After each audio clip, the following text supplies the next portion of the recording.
Bienvenidos a Tecnocaos, un espacio donde la tecnología y el emprendimiento se encuentran. Hoy contamos con dos personas muy especiales en este episodio.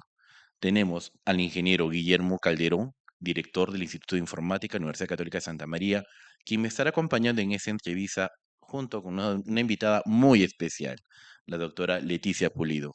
Primero vamos a conocer al ingeniero Guillermo. Bien, antes que nada, la bienvenida a todos los oyentes de este podcast. También la bienvenida a Leticia Flores, una invitada, como dice Michael, muy especial en este capítulo. Leticia es una destacada profesional, profesora en la Universidad Autónoma de Tlaxcala. Ella es especialista en inteligencia artificial y bueno, la sesión de hoy día está para que nos ayude a explorar en este mundo y a entender también mejor cuáles son las ventajas y desventajas de la inteligencia artificial. Muchísimas gracias por la presentación, por la invitación. La verdad es que la universidad nos ha tratado súper bien, son unos excelentes anfitriones y gracias por el espacio y saludos a todos los que nos escuchan. Hoy hablaremos de un tema muy importante, muy trascendental, como es el uso de la IA, especialmente en reconocimiento de patrones. Esta área está transformando distintos campos, como la salud, la educación, la astronomía, la industria, y vamos a conocer y profundizar un poco más de esto junto a estas dos personas espectaculares. Me gustaría, como para arrancar, Leticia, que nos pudieras explicar de una manera sencilla qué significa reconocimiento de patrones en función a la inteligencia artificial. Bueno, inicialmente hay que definir el área que es inteligencia artificial. Yo tomo un concepto dentro de mis cursos del libro de Matt Ginsberg que se llama La esencia de la inteligencia artificial, donde dice que se trata de la empresa de la construcción de artefactos que pasan confiablemente el test de Turing. El test de Turing lo que hace es probar si ese sistema que estás programando se comporta de manera inteligente. Esto es imitar la inteligencia humana a través de ciertas reglas, cierto razonamiento y una especie de conciencia, aunque sea artificial. Dicho esto, podemos mencionar que la inteligencia artificial cubre varios campos. Uno de ellos es el reconocimiento de patrones.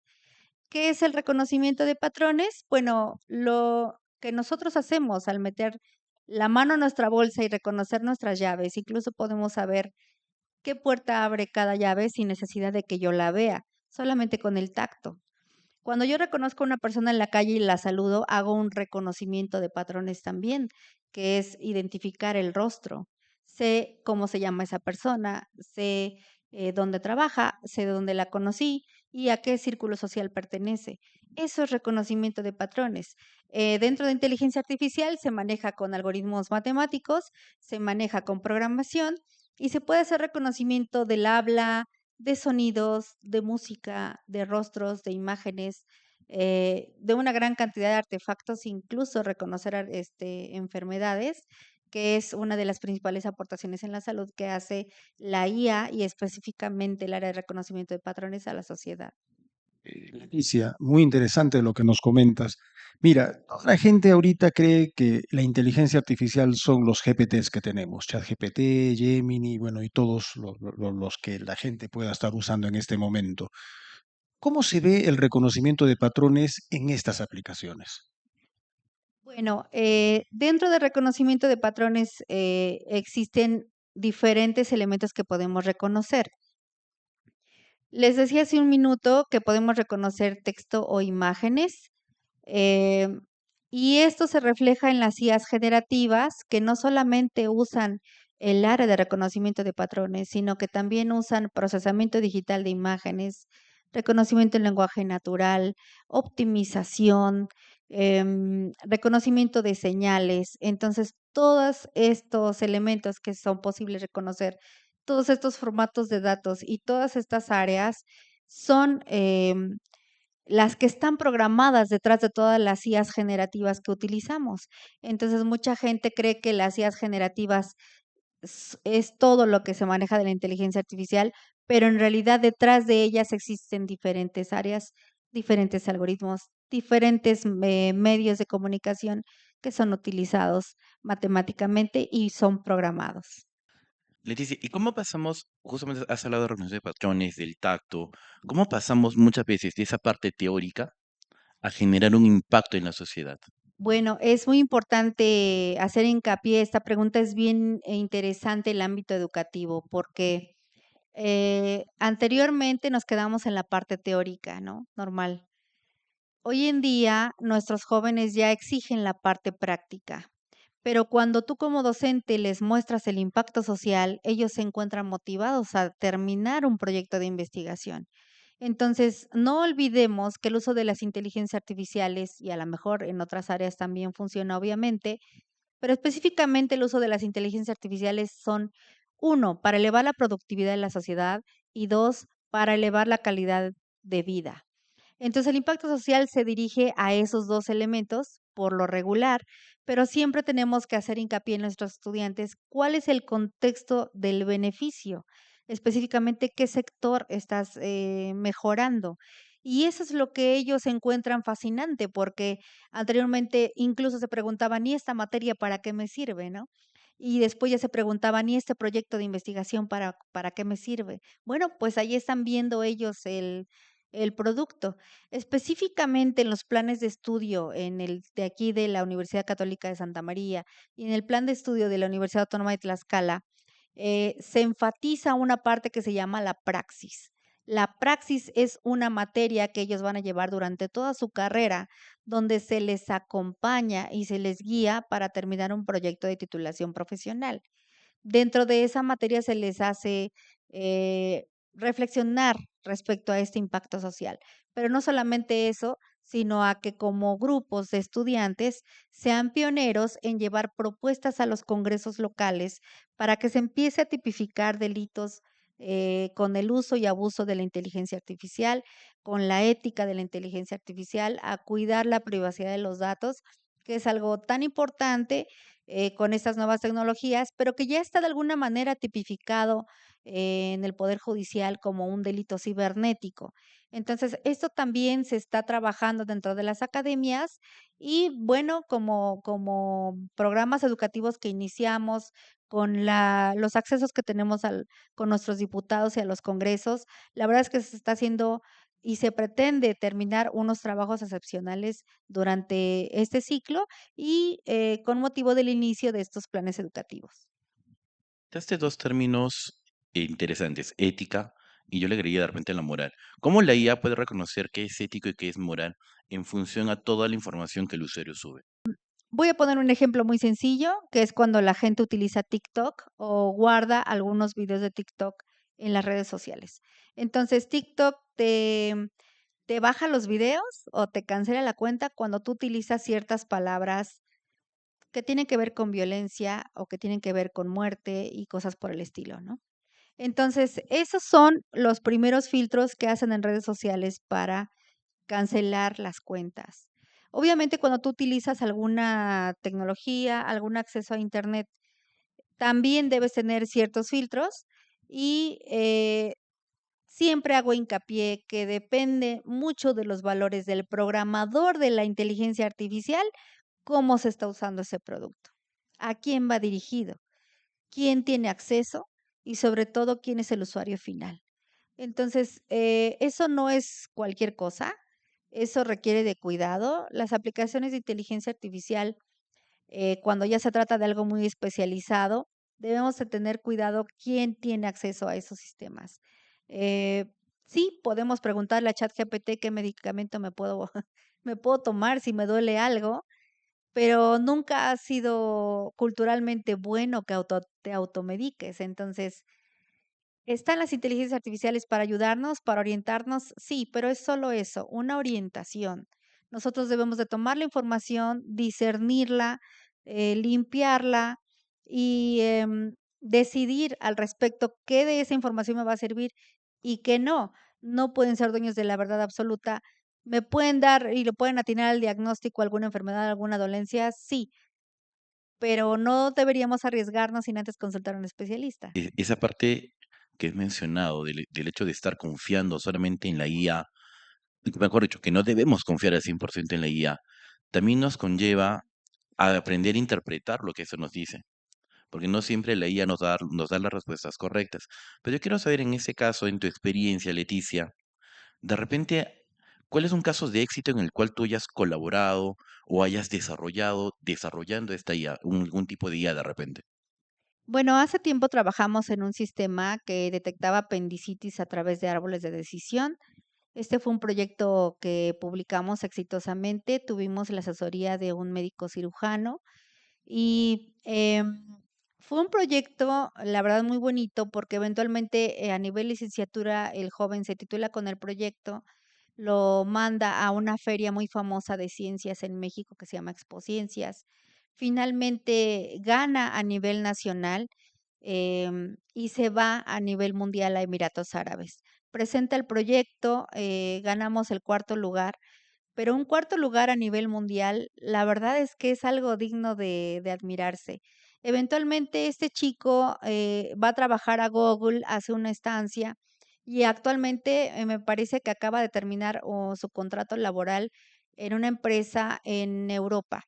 Entonces, el joven ha regresado a México, está muy contento porque quiere abrir una empresa con su emprendimiento, desarrollando sistemas inteligentes. Y la verdad es que es un gusto cuando vemos a egresados tan exitosos que a final de cuentas se dan cuenta, perdón por la redundancia, de la importancia de sus desarrollos. También en algunos proyectos de tesis hemos trabajado con detección de leucemia, hemos trabajado también con detección de diabetes. De hecho, es un ejemplo que utilizo en clase. Todos estos son casos de éxito, es gente que se ha titulado, son sistemas que a veces nos los piden los sectores médicos, pero en algunas ocasiones o son muy cerrados a estas tecnologías, en otras ocasiones los expertos han entendido que es un apoyo para su labor médica y en algunas ocasiones los centros de salud se ven limitados en cuanto a internet o uso de equipo de cómputo y no pueden implementar estas tecnologías. La verdad es que por ese lado, pues, es muy triste, pero entendemos que hay diferentes situaciones en diferentes estados, por ejemplo, de México, y lo mismo pasa en diferentes estados de otros países.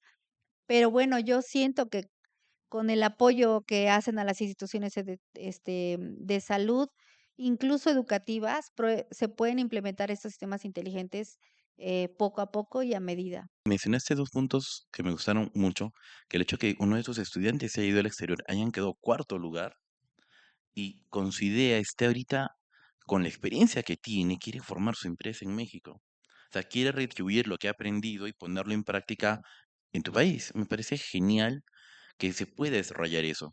Ahora, ¿tú cómo lo miras? De repente tú que lo has estado acompañando, ¿cuáles son los retos a los cuales se han enfrentado o se van a enfrentar en este caso? Uno de los retos es la gran cantidad de datos, o lo que se llama Big Data, ciencia de datos, que es, a lo que se están enfrentando los nuevos profesionistas, ¿no? Por lo regular, estamos hablando de grandes cantidades de datos a nivel nacional. La digitalización que se está haciendo de pago de impuestos en México es una parte muy importante que se está manejando también desde Tlaxcala y, esto se va a permear a nivel nacional. Entonces, se empieza a utilizar la parte de la digitalización de biométricos, lo cual es la parte de sistemas inteligentes, y eso va a requerir ancho de banda, va a requerir un Internet estable, pero más que nada, este canal de comunicación a través de Internet que demanda mayor esfuerzo de los equipos de cómputo, yo creo que es uno de los mayores retos porque cada vez vamos a ir utilizando mayor potencia las inteligencias artificiales y la verdad es que las inteligencias artificiales no pueden trabajar sin un buen acceso a Internet, si queremos ponerlas accesibles para la demás comunidad. Entonces, el reto es ir cubriendo esta demanda y, pues, ir preparando a los, profesionistas de la inteligencia artificial que van a ser requeridos cada vez más a nivel productivo, porque a nivel México la demanda de empleos en inteligencia artificial se está elevando a más de un 200%. Esto está siendo exponencial y obviamente de aquí al 2030, en la agenda 2030, pues, se va a ver maximizado. Entonces, esta demanda de ese tipo de desarrollos, ese tipo de egresados, pues, Tiene muy buenas proyecciones al futuro. Leticia, algo interesante que mencionaste al inicio es el reto de la data, ¿no? De utilizar muchos datos en este momento. Pero también el hecho de usar datos es un riesgo, ¿no? O sea, hay que tener cuidado porque hay hasta leyes de protección de datos, ¿no? Entonces, ¿cómo podemos, digamos, avanzar en este reto de inteligencia artificial utilizando estos datos, pero sin dejar de lado preocuparnos por la privacidad de los mismos, ¿no? En realidad, en México se está trabajando mucho con la privacidad de los datos. Ahora que tuvimos el grato honor de participar en este diplomado de aquí de Arequipa, Perú, em, conocimos también a otro de los ponentes, que es Jacob. Jacob viene de Polonia y nos estaba platicando el día de ayer que la cuestión de la privacidad de los datos en Polonia está súper controlada. Entonces, en México estamos caminando hacia allá, de tal manera que tú no puedes tener mis datos si yo no te lo autoricé, y yo puedo solicitarte que esos datos se eliminen de tu base de datos. Em, Todos esos controles de privacidad, todavía no los hemos implementado en México, pero Polonia es un buen ejemplo y habría que apuntar a eso. Bien, aprovecho también tu comentario para recordarles a todos nuestros oyentes, ¿no? Que justamente Leticia y como mencionó ella, a Jakub Liskawa, que es un profesor también que viene de la Universidad de Polonia y va a estar en un próximo capítulo del podcast, están participando y apoyando en este diplomado de inteligencia artificial que promueve nuestra universidad con el afán de formar, bueno, profesionales en este mundo tan apasionante y necesario, y también para formar a los futuros profesores de la carrera de inteligencia artificial que promueve nuestra universidad. Genial. Mira, has hablado de privacidad, has hablado de la IA, y ahorita existe una tendencia, vamos a hablar un tema de tendencias, tema de miedos en la sociedad. ¿Cuál existe un dilema muy grande actualmente entre si es que la IA va a quitar o va a disminuir los puestos laborales? ¿Tú qué opinas de ello? Me parece muy importante tocar ese tema, gracias por tu pregunta. La verdad es que siempre hay un miedo, ¿no? Por un lado, el mito de que la inteligencia artificial nos va a destruir. Y el segundo, bueno, decía Carl Sagan, el autor de este libro del mundo y sus demonios, que eso no era ciencia, eso es ciencia ficción y hay que saber la diferencia. Y por otro lado, esta cuestión que esto sí no es un mito, es una realidad, donde la gente dice que la inteligencia artificial les va a quitar sus empleos. Em, a mí me gustaría pedirles que pensemos de manera distinta. ¿Por qué no aprender las inteligencias artificiales para aumentar mi productividad en mi empleo y asegurar que no me despidan? O mostrar nuevas ideas y innovar con lo que yo ya sé hacer por medio de las ideas generativas como una herramienta. Hay herramientas especializadas para ciertos expertos en diseño, expertos en animación, expertos en video y producción, expertos médicos. Hay diferentes tipos de inteligencia artificiales para cada perfil.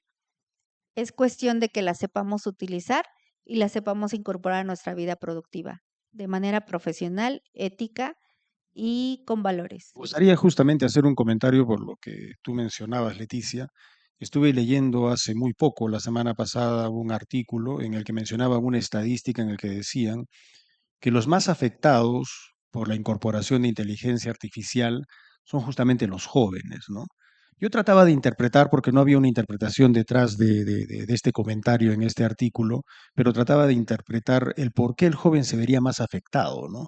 Y quizás sea por lo que tú dijiste al final, por el tema experto, ¿no? Porque un joven aún no es experto, un joven recién está aprendiendo, pero entonces tenemos que modificar la forma de de enseñarle a una persona joven para que piense de una manera diferente a lo que piensan los jóvenes actuales, que solamente yo quiero aprender para hacer cosas, no, tienes que aprender para resolver problemas, ¿no? Entonces ahí es donde quizás se encuentren ese efecto multiplicador, ¿no? De sus capacidades que vendría a ser la inteligencia artificial, ¿no? Yo contaría algo. Creo que también es importante reducir la brecha que existe, como lo comenté a un inicio, entre la academia y la empresa, porque actualmente los puestos laborales piden gente joven pero que ya tenga con cierto currículo, cierto cartel de experiencia que muchas veces la academia no nos brinda. Y existe esa brecha, existe ese hueco que de repente, como dices, con la IA, los jóvenes podían terminar de generar su productividad, generar su experiencia y o generar emprendimiento. ¿Tú qué opinas, Leticia, de ello? En primera, pues estoy de acuerdo con lo de que dice el doctor Guillermo. La verdad es que es necesaria esa parte del entendimiento y ese cambio de pensamiento de los jóvenes. En segunda, lo quiero ligar con lo que mencionas respecto al emprendimiento. Mencionábamos ayer detrás de cámaras también algo similar. Entonces, coloco la siguiente situación. Imaginemos un joven de nivel secundaria que está realizando un prototipo o alguien de Expociencias que está desarrollando algún sistema. ¿Cuál es la diferencia entre alguien de preparatoria y alguien de universidad al desarrollar un sistema, no?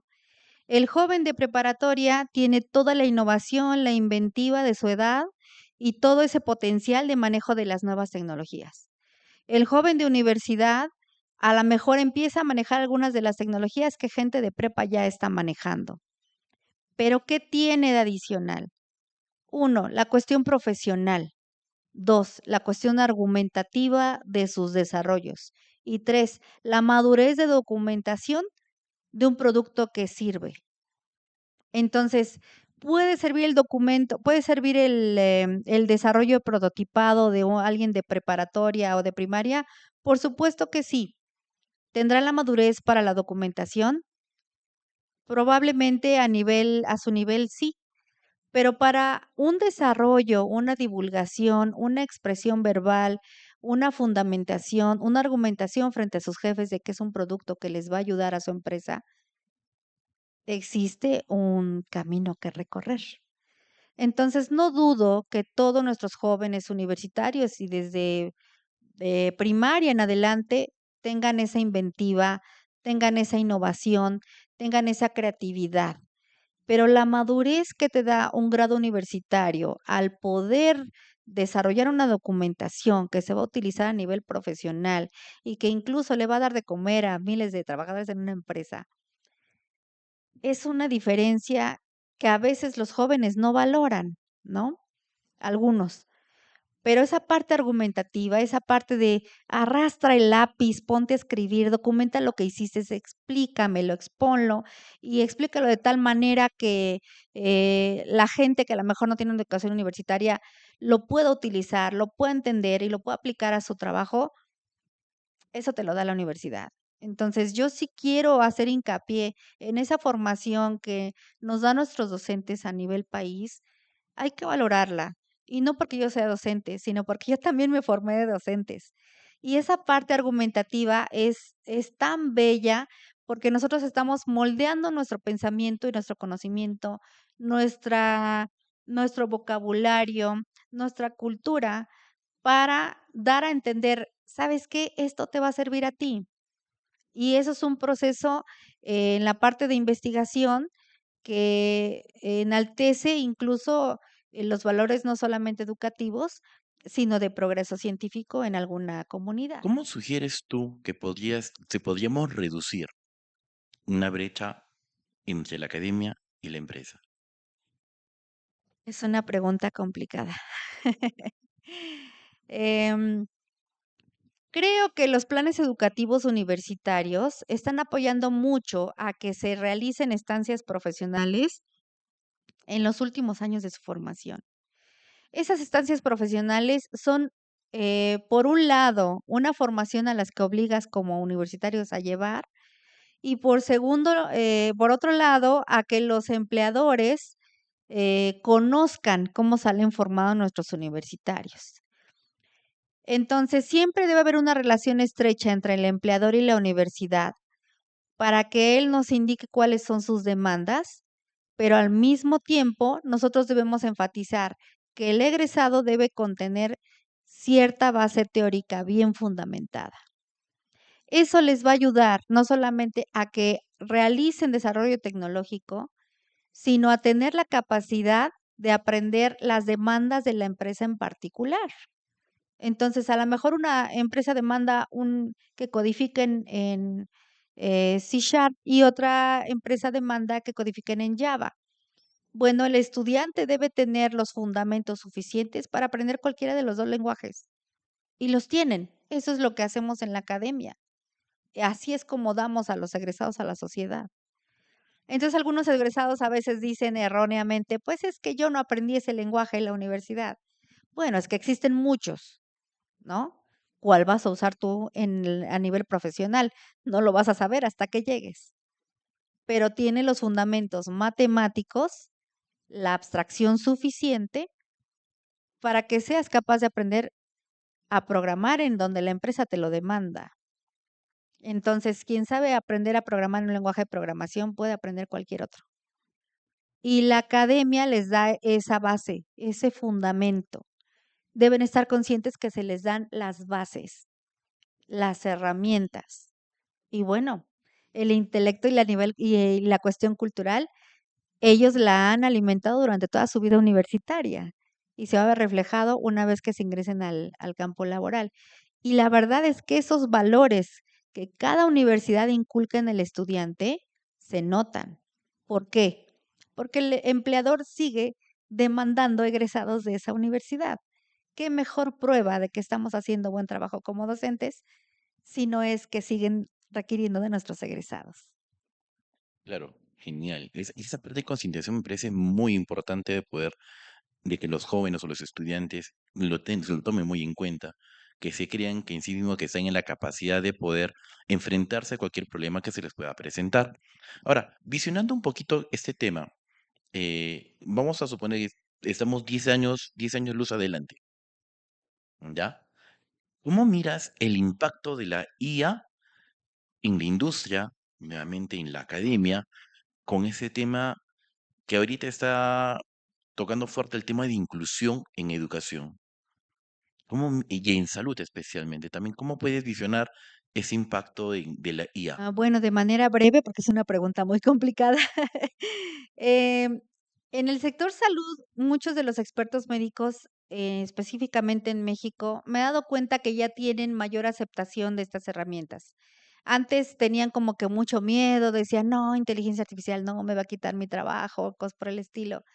Cuando se dan cuenta que estas herramientas deben de manejarlas los expertos médicos, que utilizan ya inteligencia artificial, que les va a ayudar a atender a más pacientes, que les va a ayudar a evitar esos sesgos cuando ya están cansados y cosas por el estilo, empiezan a demandar el uso de esas herramientas en sus instalaciones.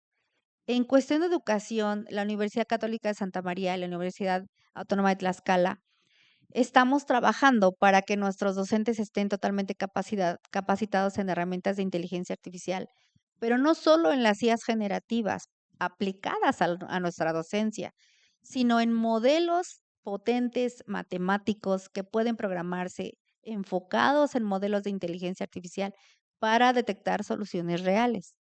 Por la parte de la industria, a pesar de que son muy celosos con su propiedad intelectual y su desarrollo, están abiertos a que gente de fuera, o sea, de las universidades, inserte a gente de prácticas profesionales para desarrollar eventos que involucran, sistemas que involucran inteligencia artificial.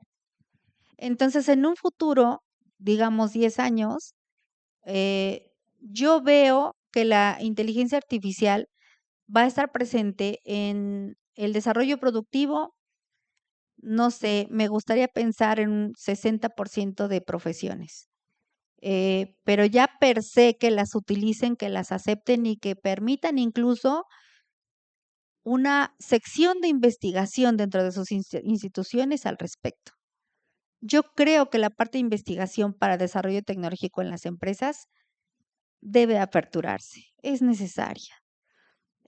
Porque la cuestión de investigación versus la cuestión tecnológica trabajan en ritmos muy distintos. Entonces, si ellos no dan la apertura a que haya esa comunión, em, pues difícilmente se va a poder hacer desarrollo de IA.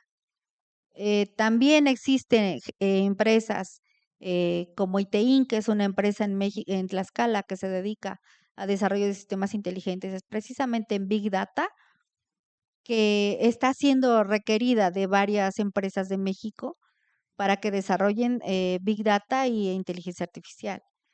Entonces, yo veo un futuro próspero para este tipo de aplicaciones y ojalá así continúe. Ingeniero Guillermo, aprovecho la pregunta. Eh, ¿Usted conoce la realidad del Perú, de Arequipa?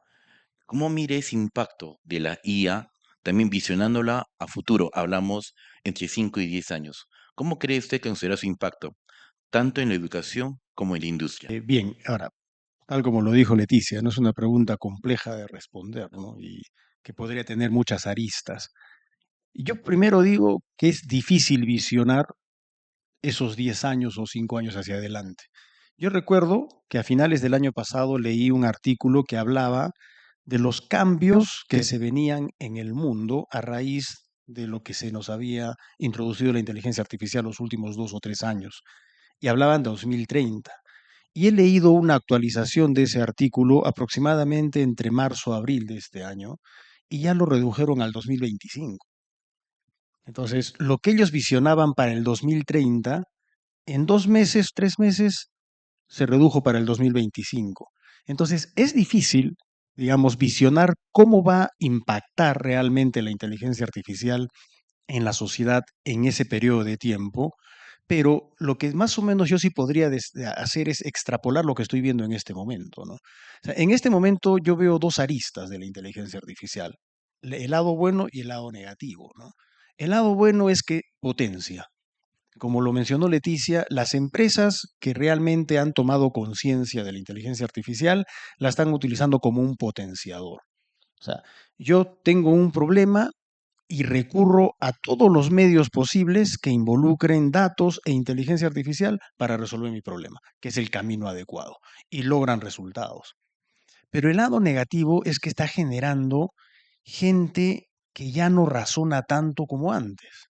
¿Por qué? Porque yo antes tenía que recordar las cosas porque no tenía dónde guardarlas o recurrir a la fuente de datos.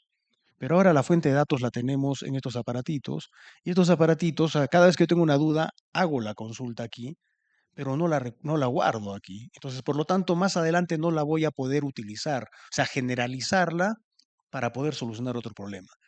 Entonces, hay un impacto positivo y negativo. Entonces, el impacto positivo creo que simplemente es potenciarlo.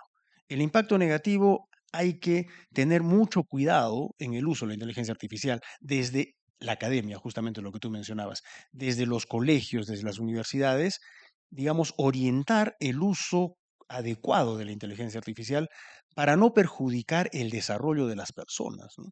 Que eso sí, pues, sería algo crítico, ¿no? Esa sería mi respuesta, Michael. Sí, tiene mucha razón el doctor. Coincido también porque esa parte de que recordemos y conservemos el conocimiento es lo que se apunta en la educación, ¿no? En todos los docentes. ¿Qué hacemos los docentes? Primero, les pedimos que verbalicen el conocimiento a nuestros estudiantes, porque si no, no se van a apropiar de él. Y a veces nada más copian y pegan, y es un grave error, porque la inteligencia artificial se va haciendo más inteligente y el humano se va haciendo más tonto. Entonces necesitan leer lo que la inteligencia artificial les da, que sí es información 90% original, pero que la sacó de algún lado, de algún experto que dio la definición. Entonces, es importante leer la información como lo que hacíamos antes con Google, discriminar, ver lo que me sirve, lo que no me sirve. Y aparte de la cuestión de verbalización y la discriminación de información, está la tercera parte que es la más importante, la socialización del conocimiento, que es cuando nosotros platicamos de conocimiento, divulgamos, exponemos o platicamos con nuestros compañeros de clase, con nuestros colegas. Esa socialización de comunicación que a veces la vemos como muy cuadrada en los salones de clase, es primordial para que los estudiantes adquieran el conocimiento y en un futuro lo recuerden y lo utilicen en alguna otra, de alguna otra manera. Claro, entonces la clave para poder socializar, como dices, transmitir lo que uno, la información que uno ha obtenido de una IA, es poder compartirla con los demás, exponerla ante los demás. Y ese es un trabajo que ustedes como docentes creo que ya vienen desarrollando y es importante que los chicos también puedan compartirlo en sus casas, puedan compartirlo de repente en exposiciones frente a auditorios de colegios de grado menor. Entonces, escuchaba hace poco que decían que un joven, un estudiante, siempre se apega a la idea de una persona mayor, pero no de un adulto al 100%, sino con una diferencia de 2 años, porque le tiene mucha confianza para esto. Y esa es la persona que le sigue. Entonces, de repente un consejo desde mi campo también, el poder trabajar que los estudiantes superiores les vayan enseñando a los menores de alguna manera, transmitiendo el conocimiento que tienen. Junto con esto, de verdad es un tema espectacular, amplio para conversar. Llegó un punto importante dentro de nuestro programa, que le llamamos el minuto caótico. Voy a aprovechar para hacer las preguntas a ambos panelistas, y me gustaría conocer un poco de su experiencia en general. Empezaremos contigo, Leticia. ¿Cuál es el mayor error que has tenido en un proyecto? No normalizar los datos. Siempre los datos, cuando se meten a una inteligencia artificial o a un modelo matemático de IA, deben ir normalizados. Ok, Guillermo. Yo iría por el lado del cliente, ¿no? O sea, descuidar al cliente, digamos, en el momento que crees que ya conoces todo lo que tienes que trabajar, ¿no? Desarrollar. Importante, realmente importante ambos puntos. ¿Un libro o recurso que recomiendes? Me encanta recomendar el libro de Carl Sagan, fue un gran divulgador científico en Estados Unidos en los años 80, y el libro que más me marcó fue El mundo y sus demonios. Guillermo. Bueno, para lo que es mi desarrollo profesional, hubo un libro muy antiguo que se llama La Meta. Lo recomiendo mucho, creo que el nombre dice mucho. O sea, es alcanzar lo que quieres alcanzar realmente. Y un libro que me encantó y también impactó mi vida, pero que tiene que ver más con la sociedad, es Mil Soles Espléndidos, de Khaled Hosseini. Se los recomiendo. Voy a ponerme a leer urgente. La herramienta tecnológica, Leticia, que no puede faltar en tu día a día. WhatsApp y una inteligencia artificial, yo recomiendo you.com. Guillermo. Igualmente, WhatsApp creo que es la herramienta más poderosa para poder trabajar. Bueno, yo soy socio, amigo y pata de Gemini. Esta pregunta sí la voy a diversificar un poquito, una para cada uno, ¿ya? Leticia, ya, para ambos la pregunta, Leticia y Guillermo.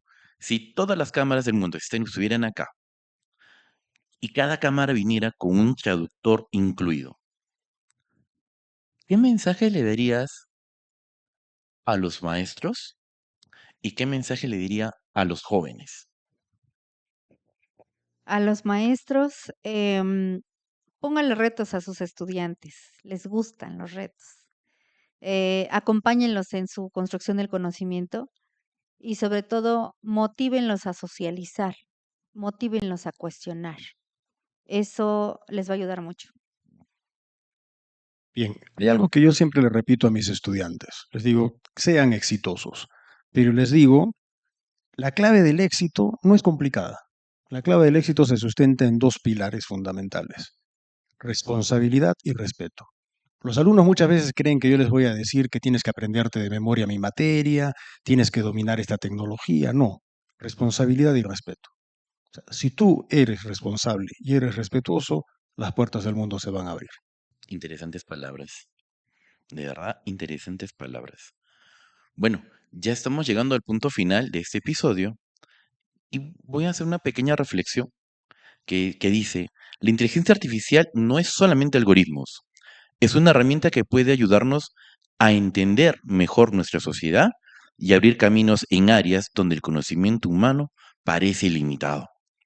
Gracias Leticia, gracias Guillermo por compartir sus experiencias aquí en este episodio y por su tiempo.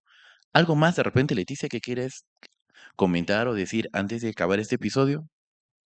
Pues muchísimas gracias por el espacio y bueno, espero que esta información la aprovechen nuestros radioescuchas. Gracias, Leticia. Guillermo. Bien, igualmente, ¿no? O sea, creo que ese es un tema tan amplio que cortarlo es algo doloroso, pero hay que hacerlo.